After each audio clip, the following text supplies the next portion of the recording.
لبنان اور اسرائیل کے درمیان مذاکرات کا اگلا مرحلہ 23 اپریل جمعرات کو امریکہ میں ہوگا۔ امریکہ نے دونوں ممالک کے درمیان براہ راست مذاکرات کے دوسرے دور کی تصدیق کر دی ہے۔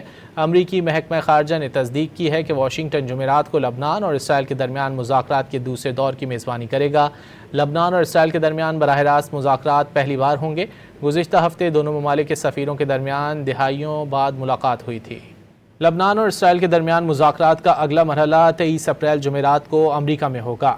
امریکہ نے دونوں ممالک کے درمیان براہ راست مذاکرات کے دوسرے دور کی تصدیق کر دی ہے۔ امریکی محکمہ خارجہ نے تصدیق کی ہے کہ واشنگٹن جمعرات کو لبنان اور اسرائیل کے درمیان مذاکرات کے دوسرے دور کی میزبانی کرے گا۔ لبنان اور اسرائیل کے درمیان براہ راست مذاکرات پہلی بار ہوں گے۔ گزشتہ ہفتے دونوں ممالک کے سفیروں کے درمیان دہائیوں بعد ملاقات ہوئی تھی۔ لبنان اور اسرائیل کے درمیان مذاکرات کا اگلا مرحلہ 23 اپریل جمعرات کو امریکہ میں ہوگا۔ امریکہ نے دونوں ممالک کے درمیان براہ راست مذاکرات کے دوسرے دور کی تصدیق کر دی ہے۔ امریکی محکمہ خارجہ نے تصدیق کی ہے کہ واشنگٹن جمعرات کو لبنان اور اسرائیل کے درمیان مذاکرات کے دوسرے دور کی میزبانی کرے گا۔ لبنان اور اسرائیل کے درمیان براہ راست مذاکرات پہلی بار ہوں گے۔ گزشتہ ہفتے دونوں ممالک کے سفیروں کے درمیان دہائیوں بعد ملاقات ہوئی تھی۔